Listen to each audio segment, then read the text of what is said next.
Once upon a time in a kingdom far away there lived a young prince. The boy spent his childhood in easy contentment in the palace of his father, the wise and powerful king. One day, when the prince had grown up, the king called him into his presence. "My son," he said, "the day is soon coming when the kingship will be yours. But before that day, there is much yet for you to learn. Listen carefully. I am sending you to a different country. You will not present yourself as a prince. Instead, you will assume the role of a common laborer and work for your pay.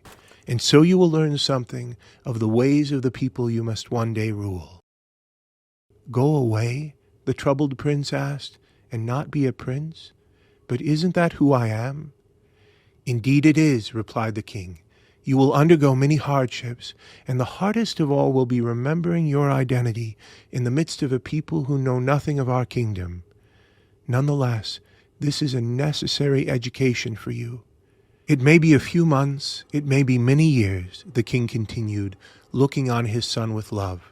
"But I will keep my eye upon you and see that you have everything you need. I will send along my most trusted counselor as your companion.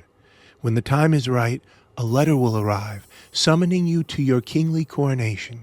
You must then drop whatever you are doing and return home. We will be awaiting you eagerly, and will rejoice to see you take your place on the throne that has been destined for you from the moment you were born." "This is the only path to your inheritance," the king said, "but be of good courage. It is the best way, and it is decided." With that, the prince boarded the ship with his father's trusted companion, setting sail upon the open sea.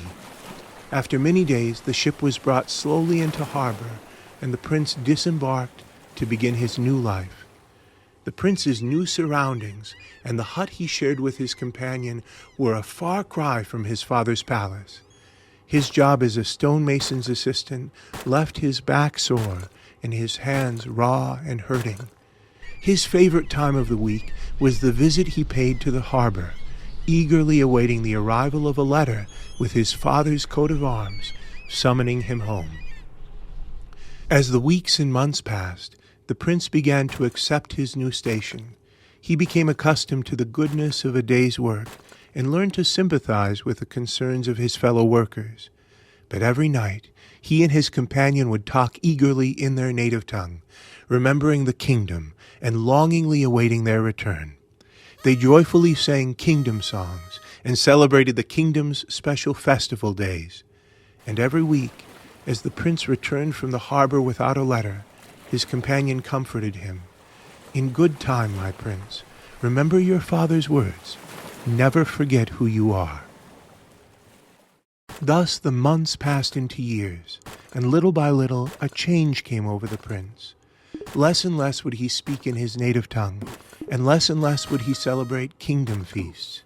His memories of the kingdom began to grow dim, like a dream that fades upon waking.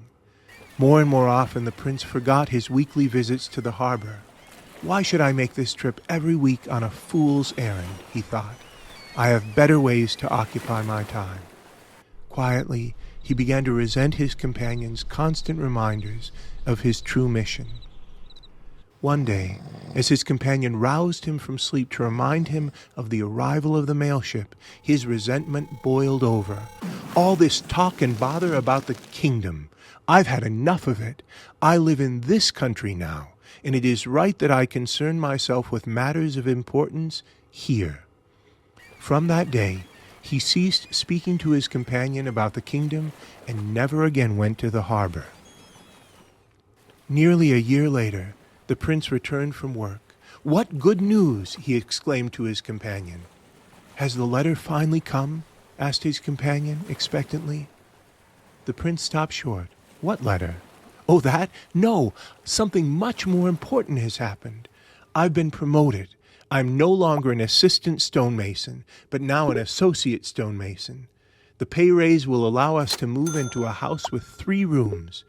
If I work hard, I may someday become a master stonemason in charge of a dozen other men," the prince said dreamily. "But what has any of this to do with your father and the kingdom you are to inherit?"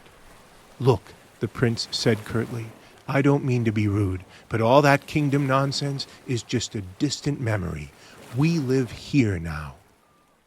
His companion looked at him sadly. "Can it be that you have entirely forgotten who you are?"